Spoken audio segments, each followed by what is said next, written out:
Hello and welcome to our special What's Trending Stop Bullying Town Hall. I'm Shira Lazar. Now, October is National Bullying Prevention Month, and here at What's Trending, every day, more and more on our weekly show, we've been covering the effects of bullying, not just online, but everywhere. The American Justice Department statistics report that 1 out of every 4 kids will be bullied sometime throughout their adolescence. Now, other sources indicate that 77% of students have experienced some form of bullying. This is an issue that needs more voices and more action. Now, our goal during the show is to introduce you to some of the leaders and influencers involved with the anti-bullying movement. We want to give you a chance to hear about what they're doing and bring you into the conversation to share stories, ask questions, and hopefully take away one real thing that you can do to help stop bullying today. Now, if you're joining us online, which all of you are, we hope you'll head over to our chat room on chill.com so that you can interact and share ideas with other viewers. And whether you're online or here in studio, we have many great people. Be sure to tweet your thoughts and questions throughout the show to @What'sTrending using the hashtag stopbullying. We will do our very best to bring you as many great opinions and ideas into this discussion as possible.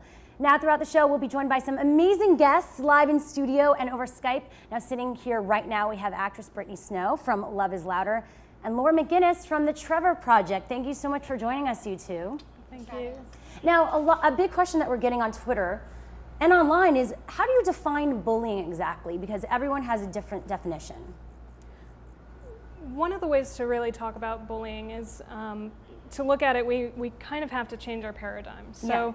Bullying is about aggression, and what we know, what we're thinking about right now is there's a bully and there's a victim. What we know from research is that a lot of people that we think of as a bully have been victimized, and they may have been the victim of some other kind of bullying, or they're a victim at home, so they're taking out their aggression on somebody else or other people, or sometimes on themselves. So we're addressing this problem of aggression and dealing with kinds of victimization and people that need help in different sorts of ways. Now, we're going to be talking about your campaign later in the show, but why is this an issue that's very close to you? Is this something that you've dealt with yourself, Brittney? Yeah, definitely. I think that everybody probably can relate to bullying in some way, and I think that what I believe and what I think Love is Louder is about, in a way, is that bullying not only is an aggressive thing, but it's also something that we bring upon ourselves with the voices in our head. Sometimes, like, the worst bullies are people that we're just talking to ourselves and we're saying that you're fat and you're ugly and I hate you. And sometimes that can be, more detrimental than, what you see from the outside. And so it's really, combating all of those voices and the forces kind of at the same time. Yeah, and the Trevor Project has been involved with so many things. You're probably involved with every organization out there. What are you seeing happening on the ground floor of this whole issue? We're seeing what needs to happen. We're seeing a sea change in our culture and in our society. The Trevor Project primarily works in mental health and suicide prevention and crisis intervention. So for the past 13 years, we've been answering the calls of young people who need help. And now we're answering the calls and we're chatting with young people online who need help. And they might be being bullied, they might be, as Brittney was talking about, just having a tough time loving themselves. So what we're doing is working to change our culture. And there are so many organizations out there that are helping to do that and helping young people and schools and communities and politicians and corporations. We're seeing this groundswell to help young people have a better life. And you're part of Seth's Law, which was recently passed. When Wendy Walsh was supposed to be here today, and she was very instrumental in that. She is a mother of a bully-side victim. Seth Walsh did die, and he took his own life. Yeah. He was also the victim of bullying. Yeah. And Seth's mom, Wendy, and his brother Sean have been very vocal about making sure that schools and communities are better supporting young people who need help. Seth was one of those kids that was being bullied and didn't find help at school, didn't find the help that he felt he needed, and unfortunately he took his own life. So Seth's Law, AB 9, just passed in the state of California, and it's going to improve what's already there. Already in the law are these great anti-bullying, anti-harassment things. We're going policies that protect lesbian, gay, bisexual, transgender youth, as well as young people who are being harassed because of their race or their religion and things like that.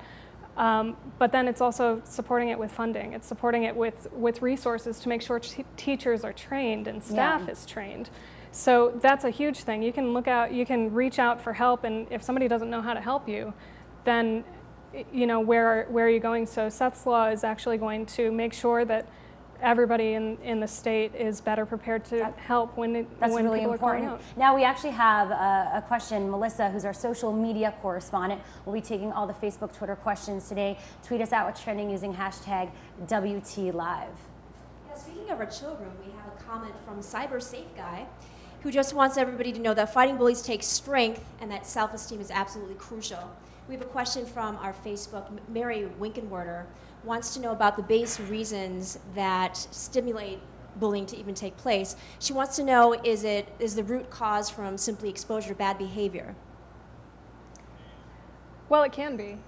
That's one of the challenges that we have right now is even on the national level, a lot of the groups that are going to be talking today had attended the National Bullying Conference, and what we learned is that we don't know some of those root causes of bullying, so that those kinds of studies are happening. But what we do know is that a lot of it does have to do with lack of resources for schools, like what Seth's Law is going to address, and then also families and what happens with you, within your family and how you're trained, whether or not they accept you and love you for who you are and promote that love and acceptance, and whether your faith community does the same. And there's many different things. It's not one thing that defines it. Now, this past September, a 14-year-old named Jamie Rodemeyer took his own life after enduring horrific online bullying. We have his parents joining us via Skype right now, Tim and Tracy Rodemeyer. Thank you so much for being here today. We really sincerely appreciate it. Thank you for having us. Now, how have you seen the reaction? I mean, I feel like Jamie has inspired so many people. It's amazing. I mean, he's made it across the world. His little voice has made it across, and it's just because, this is something that's been going on forever, but it's something that has to stop. And I think everybody's just had enough with the whole bullying issue, that all these young children that have their whole lives ahead of them think that this is their only way out. And I think it's just touching millions of hearts. What do you want people to know about Jamie and his life? I would say that his biggest thing was that he treated everyone equal. For the young kid that he treated everybody the same, regardless of age, sexual orientation, religion. He just believed that everybody should be treated equal. And he always said that, nobody has the right to judge others other than yourself. And if you love yourself, that should be enough, because you were born that way and people should accept that. Now, Laura, you deal with families like this all the time. What do you tell them? What happens when something like this happens? And I give you so much, thank you so much for coming out and being so courageous as a family to speak and share your story for people. Well, thank you, but we're doing it for Jamie. Yeah. He's given us the strength to carry on his message. And that's why we're doing this. Normally we're pretty shy and we're not very good public speakers. Well, we appreciate that. Were you going to mention something, Laura? For Tim and Tracy, the loss that you've suffered has been enormous, and that you have the strength to go out and speak out for young people makes such a difference, and just really thank you. As parents, even for the number of people that have followed Jamie's story, we know that he had a great upbringing, that everything that you did to influence him during his life, and now carrying on such a positive message is really strong. And it also shows us that when somebody makes that decision to take their own life, it's really complicated. You can have wonderful, wonderful parents and great support, and there are a lot of other complicated things that just play into it. So while bullying made what he was suffering for himself internally feel that much worse, it was probably a number of other things as well. And that's so hard to hear. What advice do you have for other families whose children are dealing with bullying? Well, the one thing that you just touched on there that we just found so shocking, I mean, anyone that has had Jamie in their life, from teachers, friends, family, everybody loved him so much. He had so many friends, so much family that supported him and showed him true love. Yet, and then plus all the stuff that, the family stuff that we did, and all the material items he had, keeping up with the Joneses here, having laptops, cell phones, all the material items and all the love, it still shows that it wasn't enough to battle how harmful bullying is. That, when people realize that the words that these people are saying is so strong that it outweighs everything else that is going good in people's lives. So don't think just because you're buying your kid a cell phone, a laptop, and just because you're doing everything right, that they're not getting tormented on the side. Look for the signs that, that maybe they are pulling away from you a little bit, or they're making more comments. Like our son, he didn't say anything in the past year like, hey, they're picking on me on the bus, or they're doing this. He just kept it to himself this past year. But in the past, he used to tell us, that people were saying things. So, just look for all the signs, which again, Jamie did not exhibit in that last full year. But if you see him down, talk to him. Don't be afraid to approach your children. And if you think something's going on, you make sure you get everybody involved. That includes your child, the bully's parents, the school social worker, teachers, anybody and everybody that can possibly help. Definitely. We have actually a question, I know, from our online community. Yes, we have a very family-oriented question from Derek Overby. He says, my kids are 3 and 6. I'd like to know what I can do over the next couple of years to make them aware that bullying could exist in their lives and what they can do about it before it gets out of hand. And what I would say to that is something, we've even, taught our kids from that age. Number one, to not accept when people are picking on you, explain what exactly is happening, because some words are going to happen throughout school, especially when the kids start off in school together. But you got to realize the difference between, one harmless comment to constant taunting and bullying and such. And it's really important to build up your kids' self-esteem, whether that's, working with the school, working on your own with the child, reading books, but giving your kids that backbone to understand, the difference between right and wrong, and what's a little harmless comment versus, boy, I'm getting, taunted every day or every other day and it's been a year. So whatever they can start building at the young age, and then treating people equally and do unto others, that attitude. I think another thing too that's really important for parents and even friends to know too is you're never going to hear everything that is going on with your kids, but if you're developing that level of trust where every day you're setting a schedule of, hey, what are you looking forward to today, and what's the high, what's the low, but tell me specifically what's going on. So-and-so tripped me in math class, really tell me more about that. Yeah. Building that constant level of over-communication. It's not enough anymore to really be saying, dinner's at 6 o'clock, I'll see you then. Yeah. It's got to be more of an in-depth conversation, so your child is feeling like they can speak with you and they can tell you things, and you can also bring up those things that Tracy was talking about, bringing in other teachers. And so what did you tell the teacher when that happened? Who else was involved? So you know who your child is interacting with, And then you can also address that with the school, with the community, and you can build up a circle of safety. Well, what about what goes on online? How do you deal with that? Do you have some comments about that, Tim and Tracy? We had software on his computer that we were trying to monitor what he was doing. It's hard. I guess my thing is you have to limit and watch what they're doing at a young age, because we kind of let Jamie and his sister have a kind of a free run there as they got older. At the beginning, we would watch what they would do, and we would be there, when they're on their computer. But as they got older, we kind of let them get a little more freedom, as most parents would do. Plus, they were doing homework and But that's stuff expected. You can't, that's the thing is you can't expect to have them on a leash, have people on a leash. Right, but I don't know.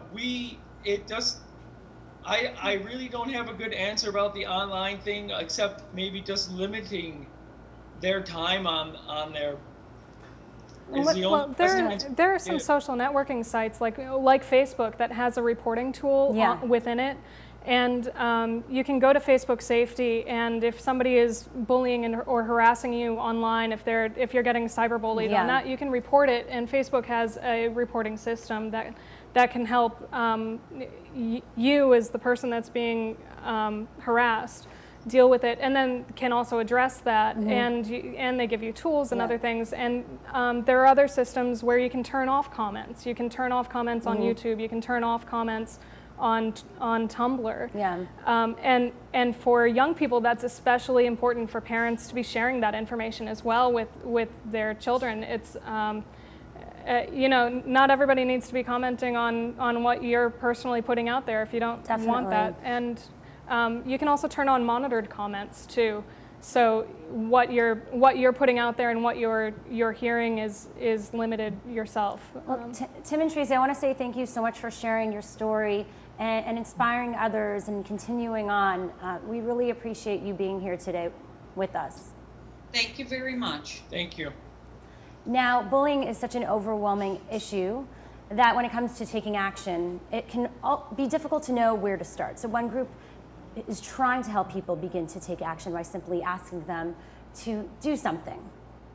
Hi, I'm Brittney Snow, the founder of Love is Louder.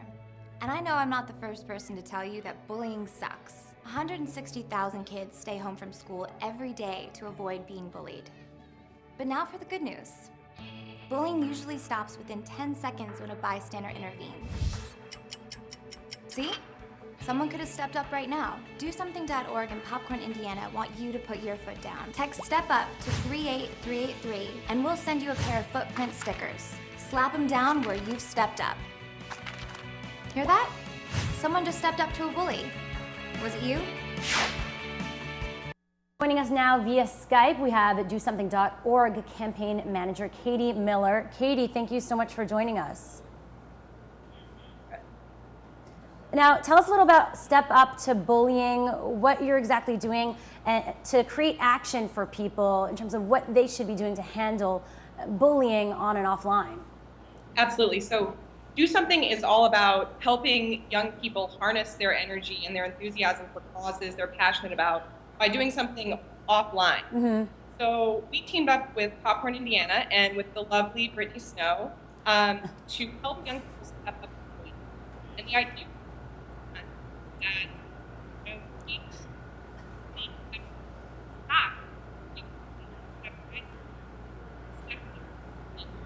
All right, we're gonna come back to you, but Brittney, how did you get involved with this campaign, and why was it important for you to be part of this?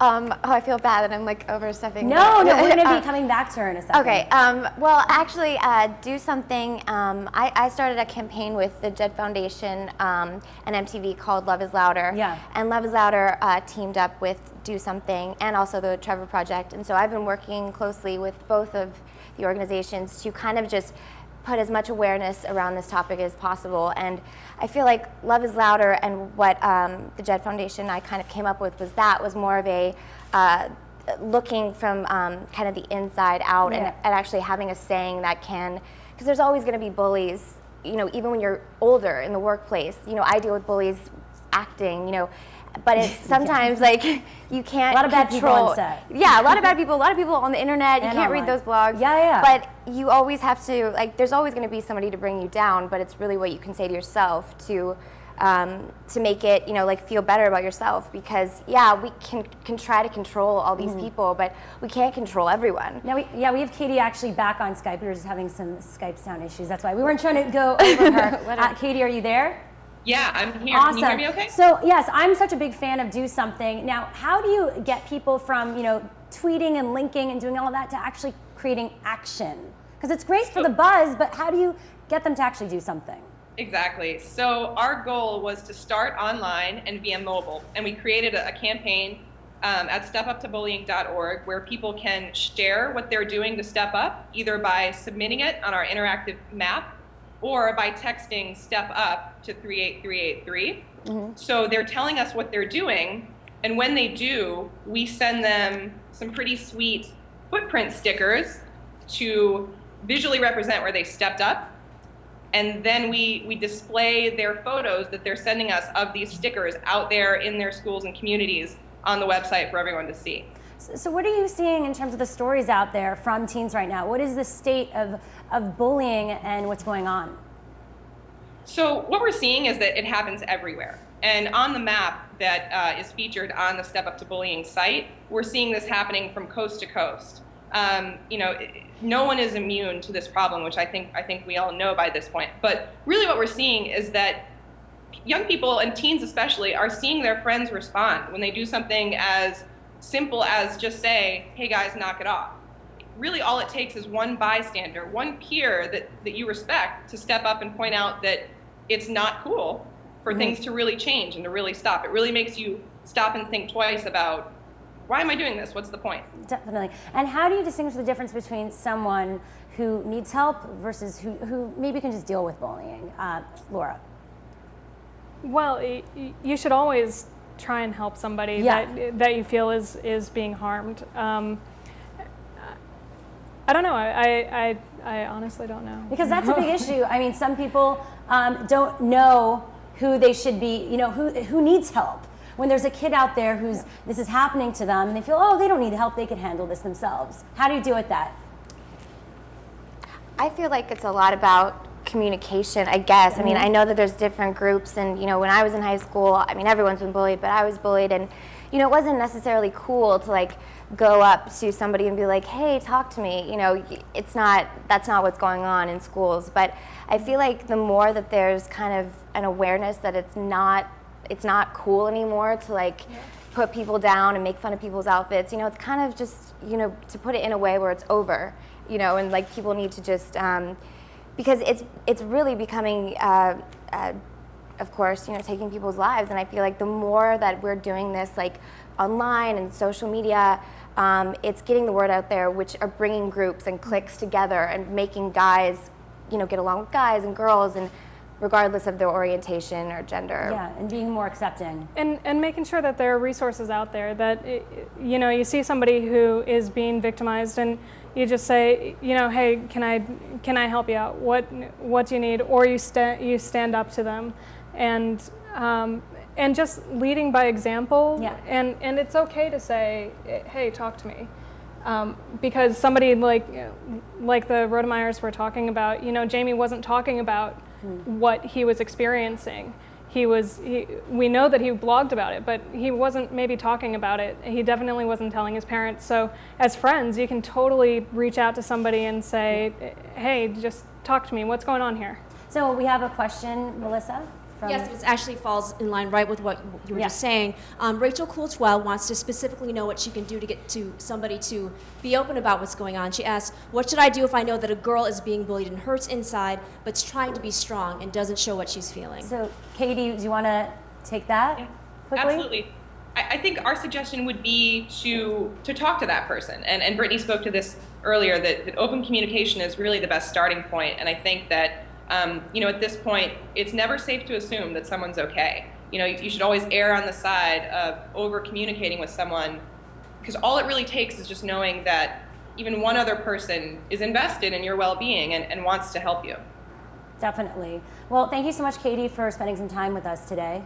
Absolutely. Thank you for having me. We appreciate it. Go check it out, dosomething.org. Let's bring another organization that Brittney has been involved with. You actually spoke a bit about it. Love is Louder. Let's take a look at what it's all about right now.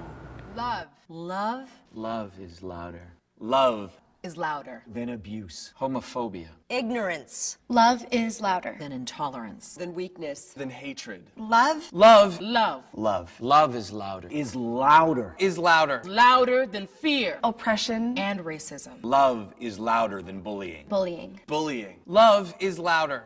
If you need help, please call 1-800-668-6868. Joining us now via Skype is Courtney Knowles from Love is Louder and the Jed Foundation. Courtney, thank you so much for being here. Thank you.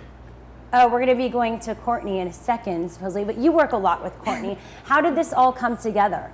Well, I've been involved with mental health organizations, the Trevor Project and Jed Foundation for about 6 to 7 years. Yeah. Because I had gone through some things, my past with bullying and things like that. And when the recent suicides happened, I got so touched by what was going on with It Gets Better, but I kind of thought, well, I'm not a part of the LGBT community, but I do want to stand up for this topic. So I texted Courtney, who's a good friend of mine, and I was like, let's do something. Yeah. Do something. And we came up with this kind of idea for Love is Louder, which started off as a kind of social networking media outlet just to get people involved with talking about it. And then the more that it kind of snowballed, it became really clear to us that this was something that was very important, and now it's become, I think, something that we're really proud of and hopefully is helping. Yeah, and there you go, your partner's here. Courtney, welcome to the show. Little technical difficulty. It's all good, it happens, we are online. So just tell me about the reactions you've seen and the stories from people who have been impacted by Love is Louder. Yeah, I mean, I think the great thing about Love is Louder is it has an action that anyone can take. So whether it's trying to build more supportive communities where people don't feel mistreated or misunderstood, or thinking of ways that I myself can deal with the negativity that I'm feeling, or I can help people that might be struggling themselves. Mm-hmm. So if you go to the Love is Louder Facebook page, you're seeing the kind of discussions we're talking about. People are saying, love is louder than my fear of going to school tomorrow. And then other people are chiming in and say, I know what that feels like.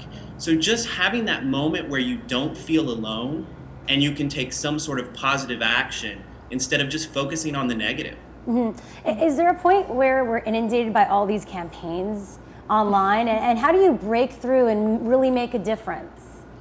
I mean, I think the reason that it's good that we have some of these campaigns that are based in different messaging is different things work for different people. There's some people that will really embrace this concept that I know this period in my life is going to pass and things are going to get better. And then there's other people that just in that moment need a reminder that there are other people out there that feel like they are, and there are things they can do to feel better. So I think the great thing is in forums like this and like Love is Louder, like most all the organizations here today are partners, that we're working together. No, that's so important. And Laura, I want to know from you what you're seeing. We're seeing so many suicides and reporting about it. Is it that it's more prevalent, or that we're just more aware? We're hearing more about it. Okay. And this is actually, Courtney is with the Jed Foundation as well, and he works in the same space. And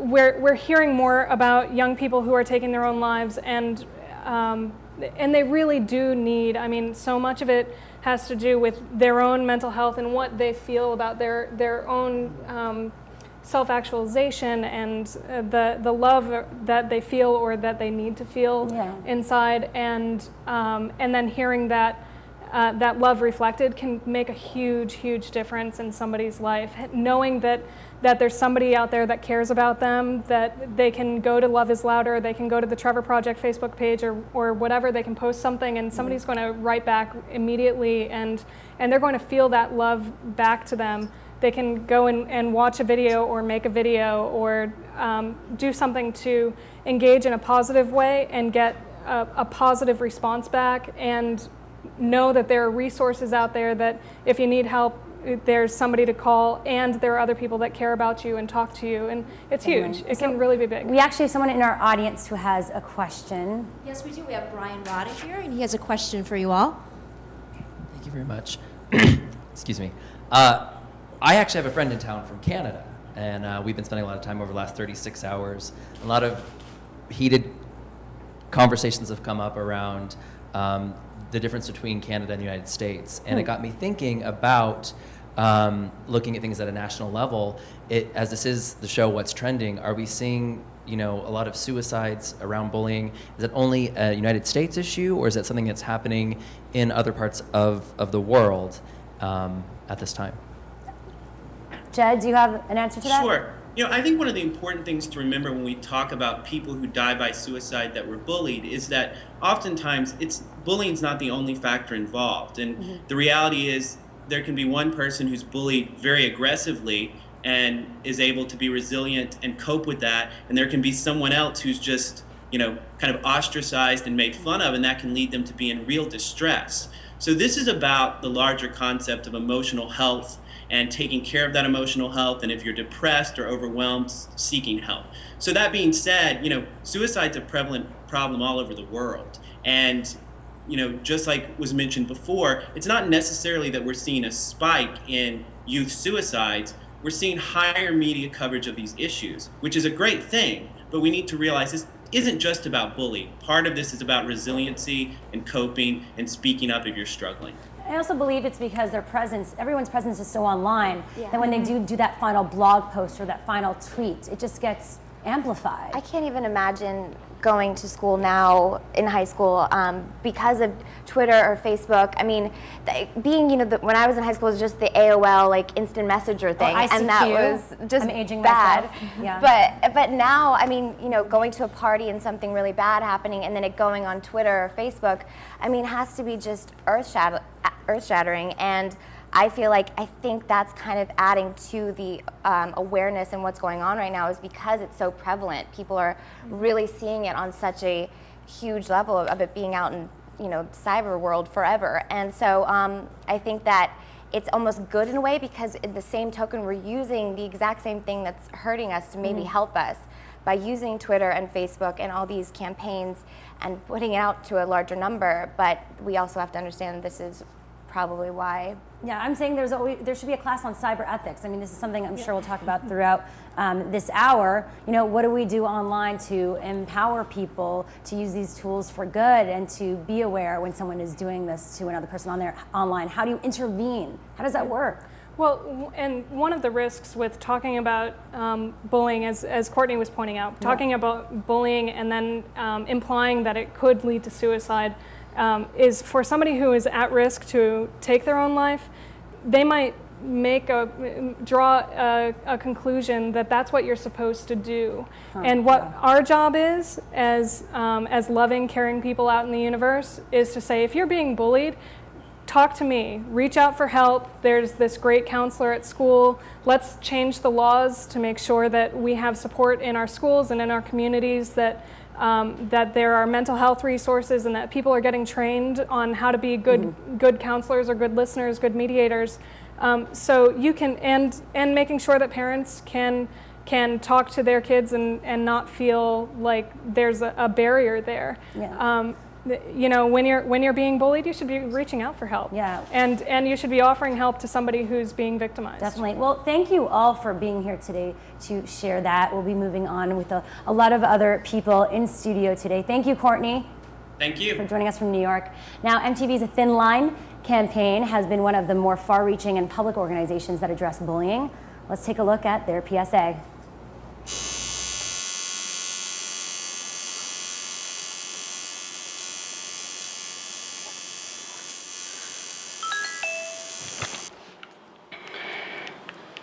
Hey, I just got another one.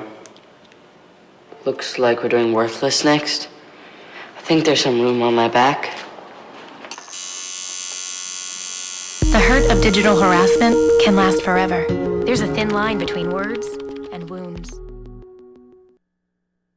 Designer who has worked closely with A Thin Line, Jack Vanek. Thank you for joining us as well, Jay Rodriguez. How's it going, you guys? Good. It's actually been really interesting kind of just hearing the perspectives from the different organizations and also from the parents. Yeah, I think you have a great group of people here that are, describing a lot of different aspects of the Yeah, whole they issue. cover the whole range of aspects from the parents behind it. It's so important that kids realize, and I'm not that young, I try to be young, but that it's something that everyone's dealing with and everyone really cares about because we're all aware that there's something going on right now. Honestly, I really, to dovetail off what Brittney was saying, I think it's really about instilling confidence in our children, helping them to really believe and accept the beautiful, uniquely different traits that they may have, that they may be able to celebrate those things.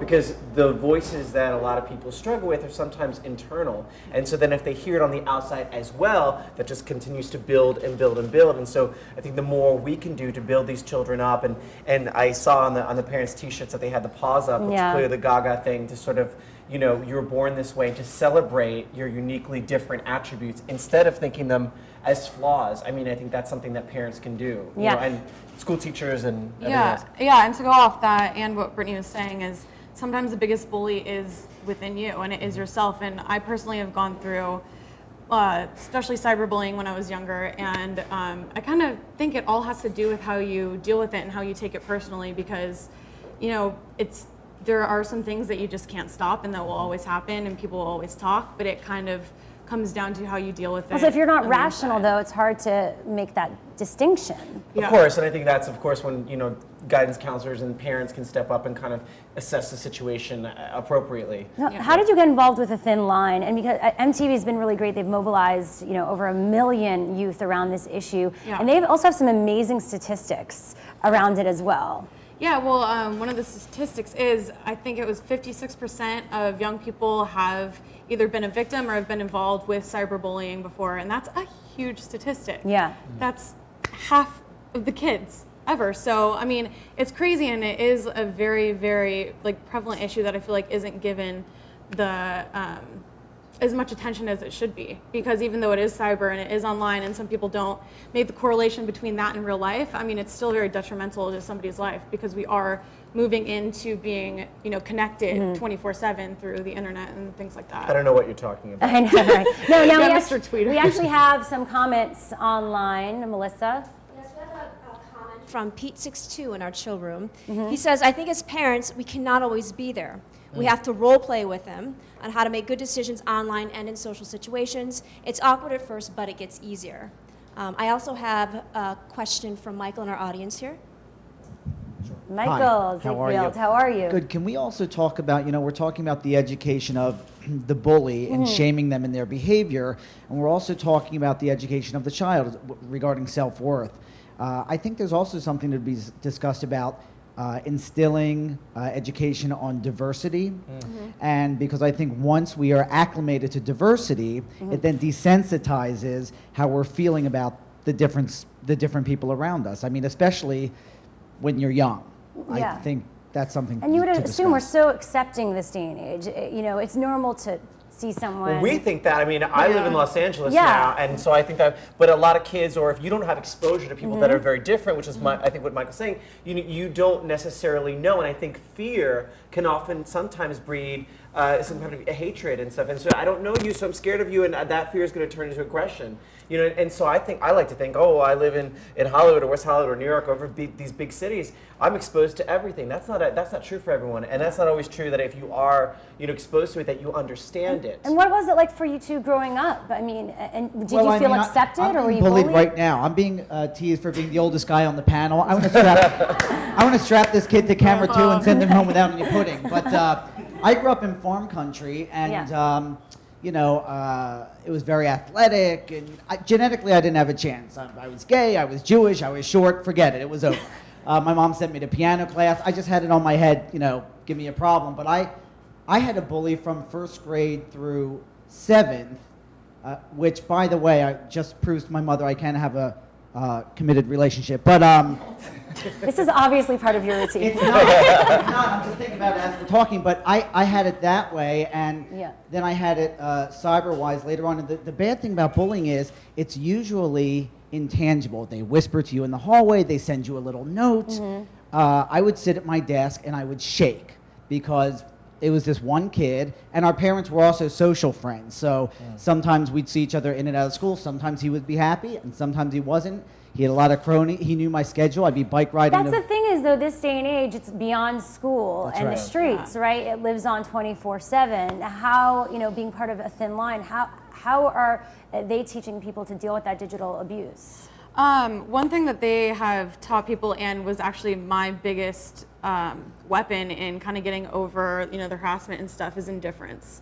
And you can write back to comments, and you can feel the fire, and you can just try to stand up for yourself. But on the internet, it's hard. It's not just like sitting down with somebody and having that conversation, because these bullies, quote unquote, are, they're sitting behind this, invisible shield and this glass, and they can be as anonymous as they want. So they don't even have to gather the courage to say something in real life. Like, you can say whatever you want online and you have no repercussions for it at all. So, I mean, for me, it's like, I've gone through everything. I've tried to say things back, and I've tried to stand up for myself in, a positive way, but I don't know, you end up fueling the fire, and if you just kind of let it go. Putting more energy into it and draining yourself. And the biggest weapon is really indifference, and it's just, not paying attention to it. And now, I still get things said about me here and there, but you just don't pay attention to it, and you try not to let it bother you, even though, it seems like that could kind of be impossible at times. I think it's great that we're shedding light on this issue, because I think it has escalated. Obviously, kids are taking their lives. I woke up to the news this morning, and there was talk of how there are these gay bashings happening in West Hollywood, last night, this week, and it's more than once, and it's this repeated thing. And just kind of, I'm like, really? Still in this day and age, you think people are so intelligent, and and I'm like, really? Did you feel accepted growing up? I did, but I think it was also because I was in the arts, and it was very much like Glee. Like, our teacher got wise and put the sports kids in, the kids that played the sports ball, because it's all the same to me, put them in all the plays, and we actually found out that we had a lot more in common than, we were a lot more alike than we were unalike, and so that gap was bridged. I got lucky. You're very and I recognize fortunate. that that's not always the case. Well, one great resource for information on bullying is stopbullying.gov, and we have SAMHSA Administrator Pam Hyde on Skype right now. Hi, Pam. Hi, Shira. It's good to be here. Thank you. Thank you for being here. So is there a different approach that needs to be taken when educating kids, teens, or adults about bullying? Well, the conversation you all are having is a great conversation because it's getting to the heart of the matter. We really want to have schools and parents and others know what to do. So stopbullying.gov is a federal website that has come together from several agencies that have actually collaborated to put together this material. There's material for teachers, there's material for parents, materials for kids to understand what they can do in all the kinds of situations you're talking about. So we want to address the cyberbullying issue. We want to give people tools. We want to make sure that, especially schools, because that is where kids spend a lot of their time, understand the kinds of policies and things they can do that make a difference. What you're talking about here is it's really changing culture. It's changing the expectation about behavior. And that's what's critical. And it requires engagement from the principal on down, from parents.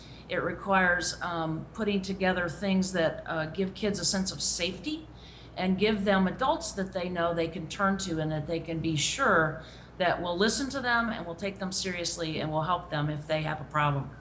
But how do you get teens to get what to do? We keep saying, oh, it's about the teachers and parents, which obviously it is, but what if teens say, well, I don't care to listen to, my authority figures? Like, how can we get their peers to understand how to be responsible citizens as well?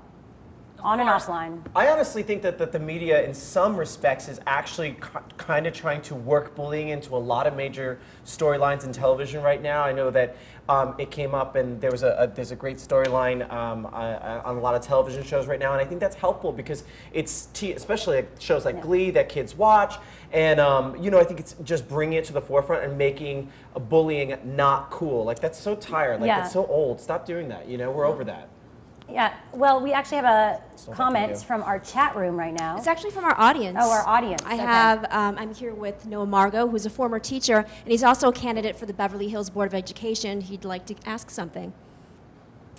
Good afternoon. I was wondering what you're feeling or how you would grade the effectiveness of the zero tolerance policy in schools, at least in California. Pam? Well, you know, there's a lot of controversy. Some people really like that kind of approach. Other people think that these are opportunities to engage the kids, to engage peers, to engage each other in discussions about what the school environment should and look like and how kids can help each other.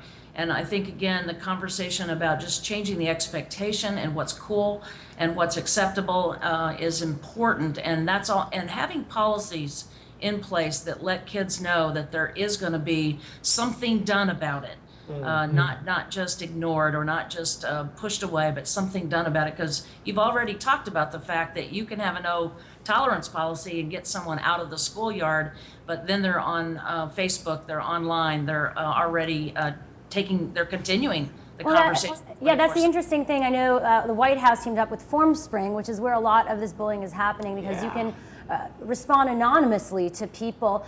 Now, where is the responsibility in terms of the social networks, and is the government trying to work with social networks to have more policies online?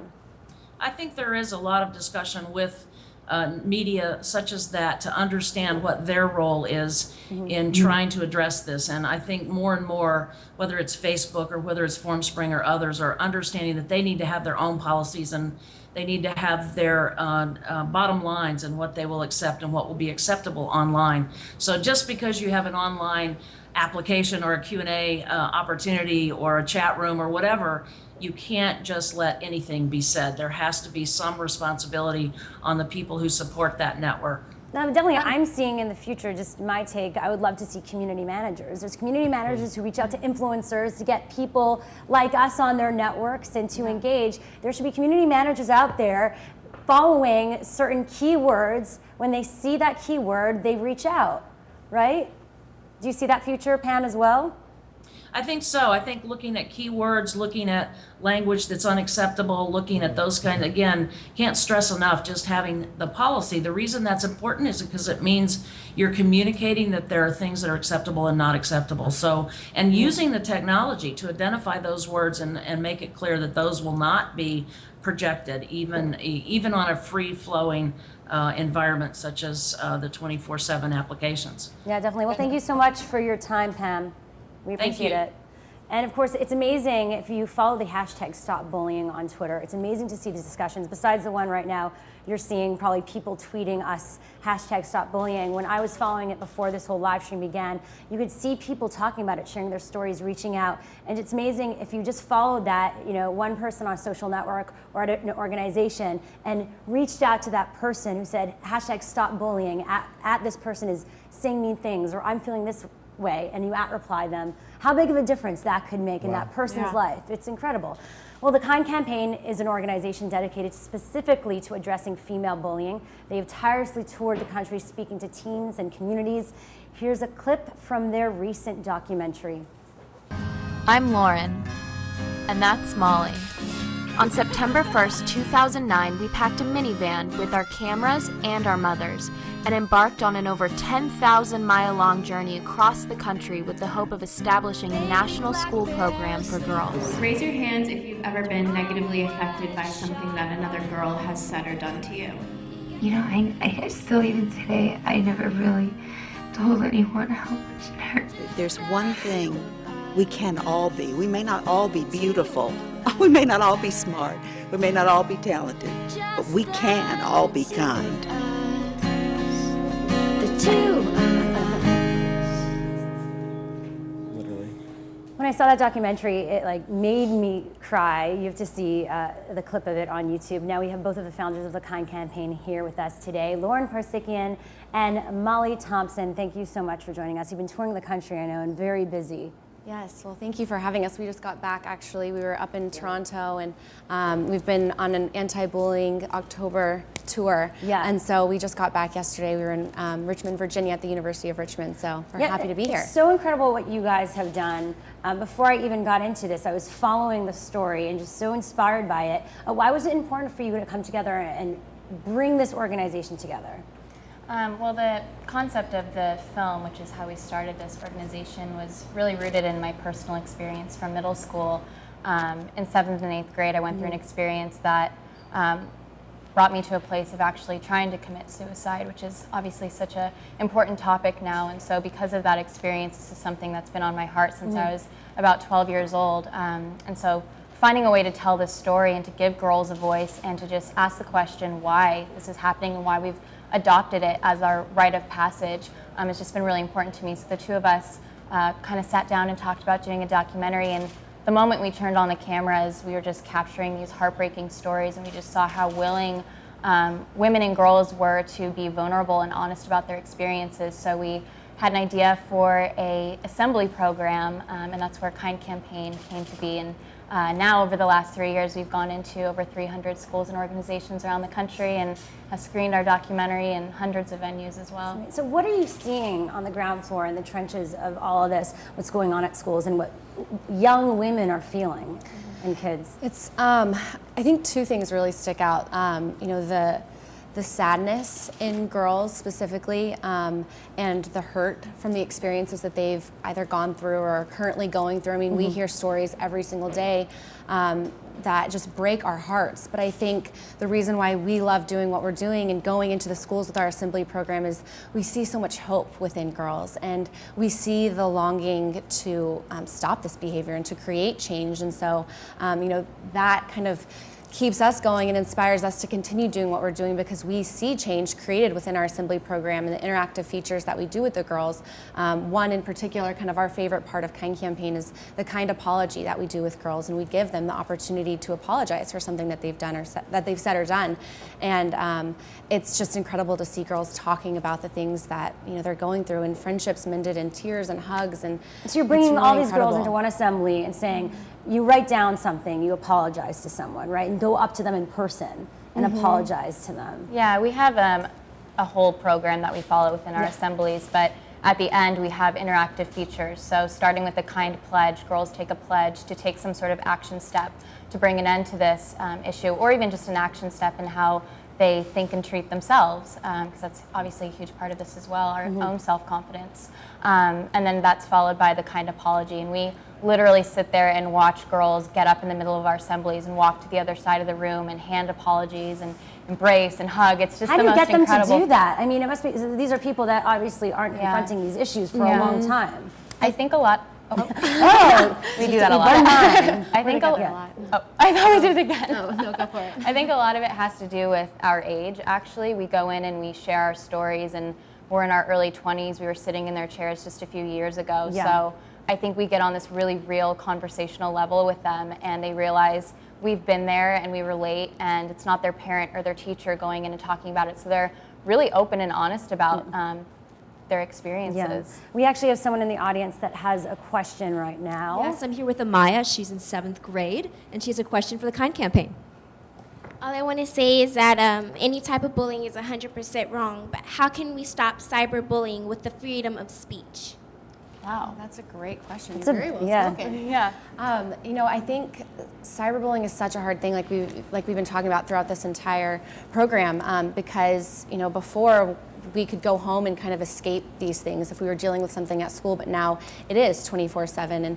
And, you know, I think the role of a bystander is such a huge role, and to stand up to these things is something that can be very difficult, but it's also something that can make a huge change. And so, you know, not being a bystander when you see this happening online is something that, you know, you can do by using your voice online in a positive way. And I know standing up to these things is a very difficult thing for teens because of the social pressure in school and online. But just being there and reaching out to support the people who you see going through this, you know, doesn't necessarily mean getting in the middle of the drama, but just just being a friend and reaching out to someone that you see going through this online, and even at school. You know, if you see someone sitting alone at lunch, just go and sit with them and you know, say hi to someone who's walking alone in the hall, and that can really, really make a huge impact in their lives. All right, now we're actually, we've talked a bit about it already, though. One of the groups tremendously affected by bullying is the lesbian, gay, bisexual, and transgendered community. Now, GLSEN is an organization for students, parents, and teachers that tries to affect positive change in schools.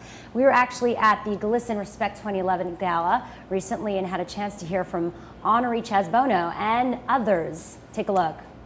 Hi, I'm Nancy Grace, former prosecutor, anchor on HLN. Stop the bullying. I'm David Arquette. Stop bullying. Bullies. I'm Jerry Ryan.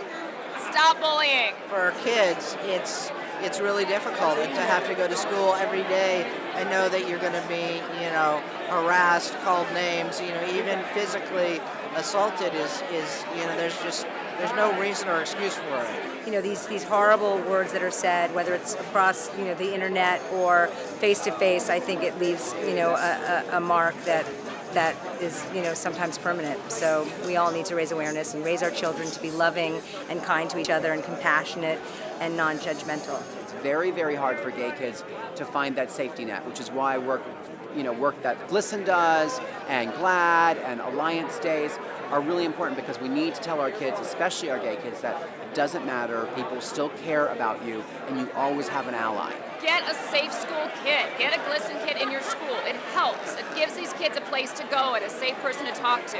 Hi, I'm Ricky Lake, and I say loud and clear, please stop bullying. Joining us via Skype from GLSEN is Dr. Joe Kosciw. Welcome, Dr. Kosciw. Thanks for having me. Now, tell me, what do you see in terms of your work of starting a discussion about bullying in schools? What's the beginning? How do you start the discussion in a real way with kids? I think there's so many ways that adults in school and other students can start these conversations. I think often we see it through the development of gay-straight alliances, which GLSEN is very involved in supporting student clubs, where LGBT students and their friends work together to improve the school climate. Mm-hmm. GLSEN sponsors several student-led actions. Last week was Ally Week, where thousands of students across the country signed pledges to say that they were going to stand up and address the bullying of their LGBT peers in school. And the Day of Silence is a national student action in April, where students take a vow of silence to sort of be cut in respect of the people who don't have a voice in their school to talk about these issues. So there's many ways. That's at the student level. GLSEN also has lots of, we do a lot of professional development. We have a lot of resources for teachers and other educators, school administrators, on how to bring these topics up and how to address it. I think so often educators in the school see things that are going on and they don't know what they're supposed to do about it. Now, you've been working with this issue for so long. Have you seen it change? I feel like we're so accepting, and we've spoken about this before, maybe in the bigger urban cities, but are you seeing things get better?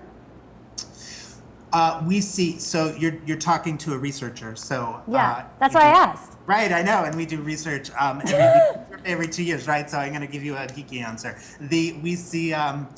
We see over time, we see a lot of improvement and change over the resources that are in school. We've seen over the 10 years that we've been doing this, increase in the number of supportive teachers, increase in GSAs in school, increase in the number of schools that have policies that include language that specifically protect LGBT students in school. We see smaller movements in sort of the harassment that students are experiencing, and in homophobic remarks and language and the use of expressions like "that's so gay." We're seeing the needle move slowly in that area. And I think that hopefully that we'll see that with the advent of all the increase in the resources in school, that we'll start to see change in that in a more greater way over the next couple years. Yeah, and now we have another question right now, Melissa. Yes, we have a question from our chill room. From Mad Catters, who wants to know, what about bullying someone about their weight? You keep talking about suicide, but haven't said anything about how it can lead to anorexia, eating disorders, and that kind of thing. And I'd love to hear from all of you with that. Let's start with you, Doctor. I think bullying because of physical appearance is a huge problem in school, and I think that when we ask students nationally, sort of what are the reasons why most people are targeted in your school, physical appearance is really one of the more frequent reasons why students are targeted, and then also with sexual orientation and gender identity. And I think it's all about different. It's all about why you're being targeted for being different in so many different ways. And I think that it can have the same harmful effects, because it really is about, all of this is about targeting who you are. It's about it's not just generally being targeted because you're walking down the hall and you're sort of a random anonymous person. It's about targeted about something about yourself. And I think that often can be, we're starting to see that bias-based bullying based on a personal characteristic, can have a greater harmful effect on the individual than just sort of random acts of And the Time campaign deals with this a lot, so what do you tell young women, or and there's guys out there, listen, this is something that happens to everyone, of how to deal with this? Well, I think obviously going in and speaking specifically to girls, aesthetics and physical appearance is something that we hear all the time, how insecure girls are. We ask girls, raise your hand if you're insecure about something, and every single hand, including ours, goes up. And it's just so sad to hear, how much of a target girls become because of the way they look, when at the end of the day, the person bullying them is probably just as insecure as they are about these things. So just realizing that we're really all on the same page and all striving for the exact same thing, which is love and acceptance from our peers. And if the bully and the victim can kind of get on the same page and realize that, hopefully there can be some sort of understanding and healing. Now lastly, Dr. Kosciw, how do you do what you're doing, make an improvement from offline to online? Because that's where a lot of people are. Online, I think it's important to look at all of them and to keep them all together. I mean, it's important to teach youth how to sort of the warning signs, and I know that some of your guests earlier talked about things that you can do when you're being targeted and people are using you're being harmfully attacked online. I think that's important, and I think it's important to know that there's this fluidity between online bullying and the offline bullying that often we see in schools. So I think that it's really, schools are now beginning to talk about this and how hold students accountable for the actions that they're doing for their peers, even if it's not on the school grounds. And I think that's important. Well, thank you for your thoughts and insights today. We really appreciate it. You're welcome. I just want to point out one thing about when you're talking about, I know there's been a lot of talk about bystanders, and there's just a recent incident that's been happening in an Ohio school with video that's going on YouTube about a student who's been targeted because sort of really horrible footage of a student who's being viciously attacked by peers in school, in a school in Ohio. And I just want to point out what's so important about that is it's really sort of, I think, the intersection of all of these problems. It's about a student who's being targeted because he identifies as gay, and also it's about the bystanders involved. I think what's most shocking is that students are there taking video of it, and other students are present when it's happening, and they're not necessarily doing something about it. At least by the video, they're drawing attention to it. And it's really, one thing that I didn't come up a little, is about the importance of schools having policies that really specifically address anti-LGBT bullying. And I think that that's an example of a school where they have a bullying policy. They have a policy that says don't bully other people, but they don't specifically talk about sexual orientation or gender identity and gender expression. And the students have tried to start a GSA, and they haven't been able to. And I just think it's the perfect storm of what goes wrong in a school that allows for that kind of behavior to happen. And I bring it up because I think it's very current, and it's definitely all things everybody's I mean, the fact is, these are all new things happening, and the definitions need to be made. It's easy to say, oh, just bullying in general, but then that doesn't mean, oh, what about online? What about LGBT? There's so many new policies that need to be had and discussions that need to be had to even get to that point. Exactly. All right. Well, thank you for sharing that. It really added a lot to the conversation. Thanks for having me. Now, we've heard from so many great people so far, and earlier this week we partnered with View.com to ask, how has cyberbullying affected you? Here are some of your video responses. Bullying is not cool, it's not clever, and it's not funny. They say, sticks and stones may break your bones, but words will never hurt me. But sometimes they do. you know, anonymity is the A word. It's a big word in this situation because, you know, when you don't have your name attached to something, you're not liable for things. And I've had so many things sent to me that were just disgusting. Think about it. Just think about what you say before you say it. Think. Will this hurt a person? Being a victim of bullying my entire life, it hurts a lot. Really great responses there, so thank you to everyone. Well, let's check in with a few of the amazing voices in our studio that we haven't talked with yet, and there's a lot of them besides our audience who have been so wonderful to join us today. So thank you so much to all of you for joining this discussion. I really appreciate it. Now, Michael Ziegfeld, you lent your voice earlier with a question, so thank you. Yes. Now, you're openly gay, you're a comedian, Right. you're flamboyant as ever. I wouldn't say flamboyant. But you're also involved with the It Gets Better project, which unfortunately we couldn't get Dan Savage, who I'm a big supporter of here today. That's a big part of the movement. It has been. I was never participatory before. I just figured it, you know, it's a part of my life. It's not a big deal. You know, comedy comes from pain, and when I heard about what was going on here, what was really interesting was I didn't grow up with the internet, and yet a couple of years ago I had a fan who was a little overzealous and was not getting the attention he felt he deserved, and I started being harassed, which really is an adult form of bullying. When we would block his instant message, he'd come up with another name to come through. He'd go on the internet, find out where I lived, where I was performing, you know, things like that. And it kind of brought me back to how I felt as a kid. So I have a niece and a nephew, and I called them today. I'm like, what about this? What is cyberbullying? Well, there's a girl in her class that is overweight, and someone made a web page about her, and people can comment. I had no idea. So crazy. Yeah, it's terrible. So I think that one of the most important things about this is I don't think that, you know, you can have a no bullying policy, but I don't think we can dictate, and we certainly can't legislate human behavior.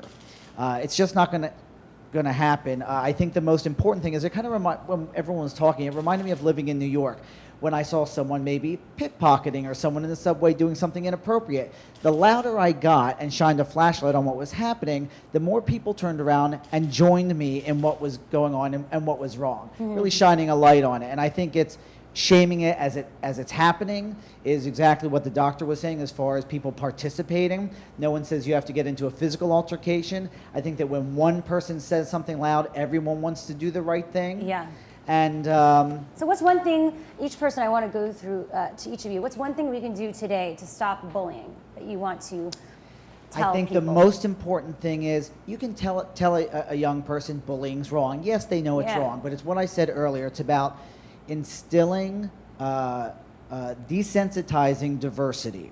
Because then it's a non-issue. They're not even going to notice it. I have a friend whose children grew up in a very mixed cultural neighborhood, and their friend came to visit them from Idaho, and they said, you know, you're the only white guy here. He's like, I never even noticed. And I think that type of acclimation is important.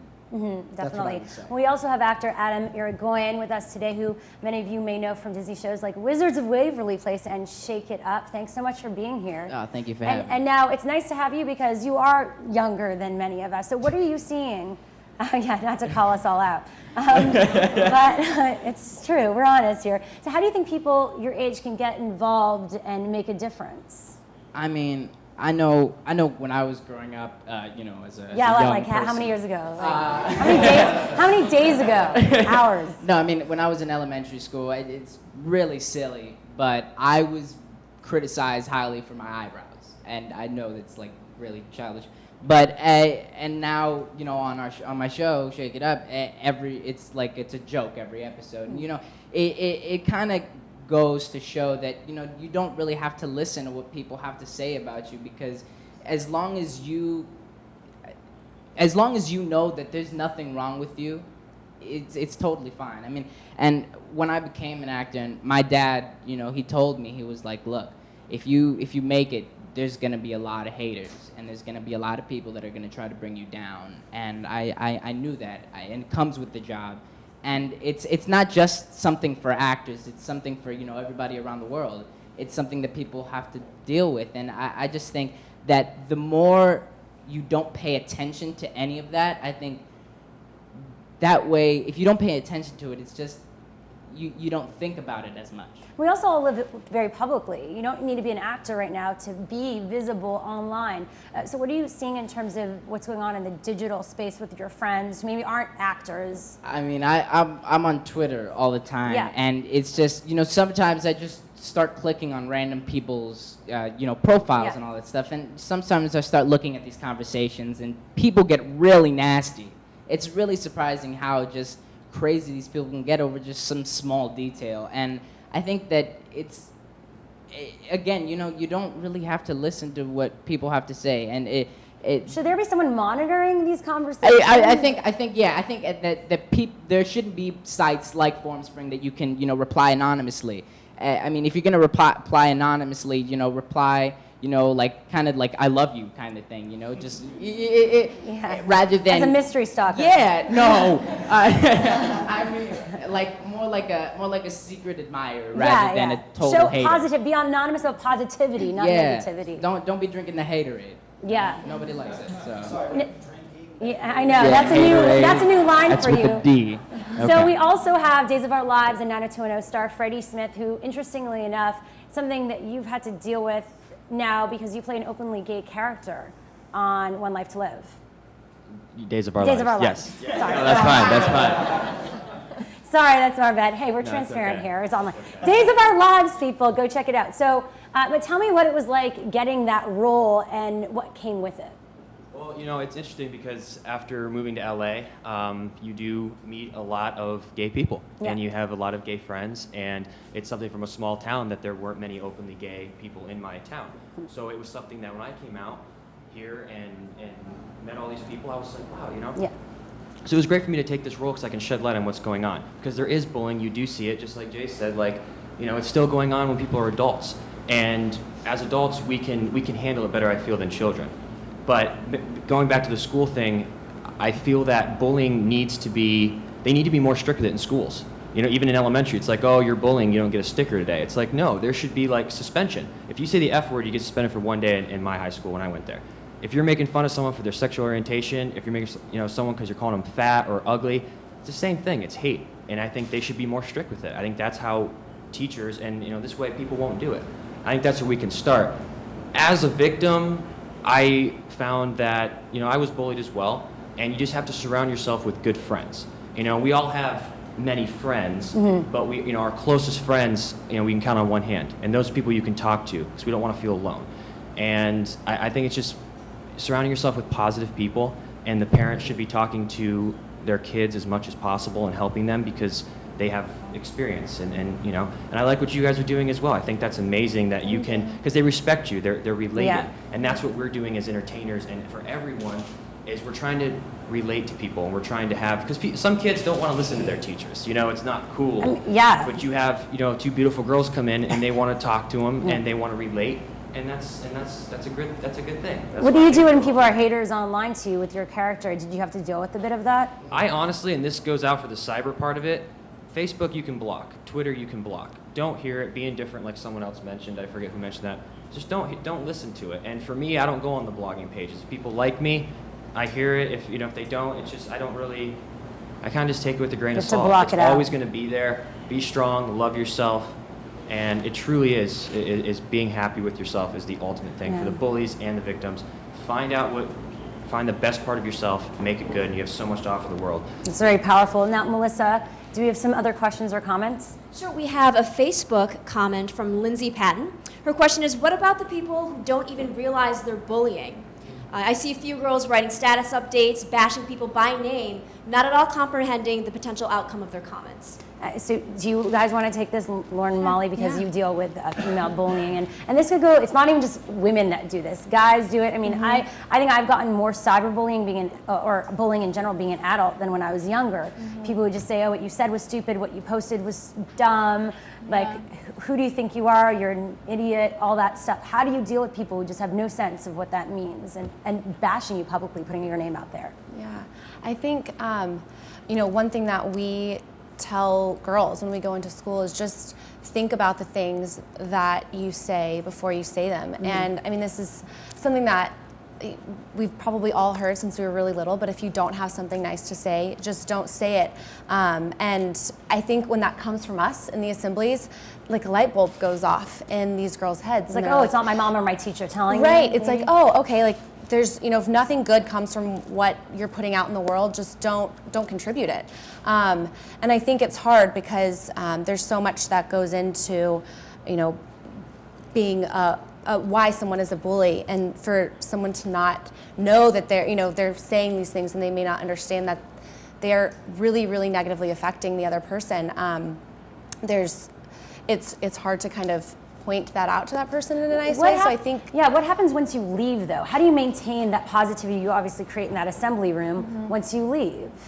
We actually this last summer we wrote a year-long school curriculum for Kind Campaign school clubs, because we found that as we were leaving schools, girls were so inspired by what had happened, they were starting their own clubs. So that's just a way for us personally to be able to leave something so the conversation can continue. But something that I just like to let girls know, because I was in that place and I did try and take my own life, being able to stand there in front of young girls just a few years older and to acknowledge that we understand that when you're in school, it seems like your entire world, and it feels like everything happening is just, that's going to be your life experience, and it's really hard to see outside of the school hallways. Yeah, just giving them perspective and to know that you're going to go on and have so many different chapters of your life and relationships and people you're going to meet. It was really hard for me to see that when I was going through it. And I, like we were talking about earlier, didn't really reach out to people. I didn't reach out to my parents. I didn't reach out to an adult. So I think that's why it got to the point that it did. But just for girls and boys to know that it seems kind of cliche now because we keep saying that, but it's true. It does get better. And your ability to cope, like you were saying, greatly increases, I think, with age. Definitely. Well, Michael, Adam, Freddie, thank you so much for being here today, as well as you lovely ladies. We know that bullying is not something that we can solve in an hour, but I want to sincerely thank all of you for lending your voices to continuing this discussion. Whether you are or have been bullied, know someone who's being bullied, or even if you have participated in bullying, our hope is that everyone can walk away from this experience with at least one real, practical action that they can take to help stop bullying. Links to all of the organizations that participated today and additional video content, including this entire live stream, will be available on whatstrending.com. And now I would like to end the show by premiering a special music video created for us by our friends over at the Digitor on YouTube, written and produced by Chris Rojas. Thank you, and now enjoy We Got Your Back. Thank you so much, everyone. I really appreciate it.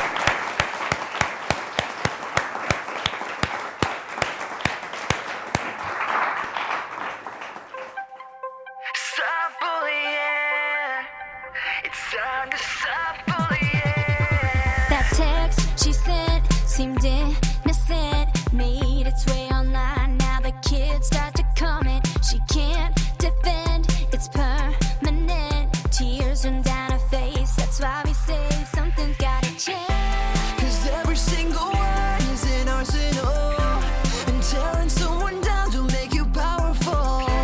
When everybody hurts, who's accountable? It's time to stand up. We got your back. We got your back. Feels like you're under attack. Just remember that.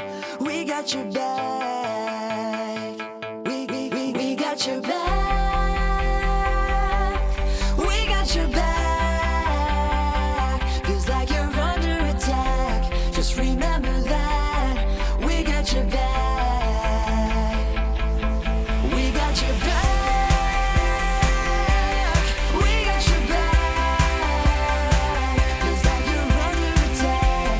Just remember that. We got your back. Stop bullying. It's time to stop bullying.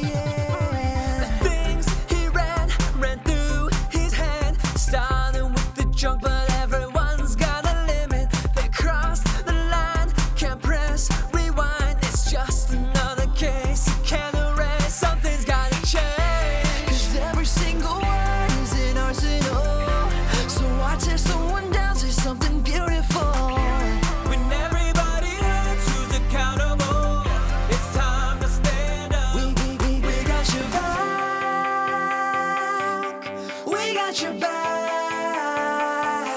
Feels like you're under attack. Just remember that we got your back. We got your back. We got your back. Feels like you're under attack. Just remember that we got your back. We got your back.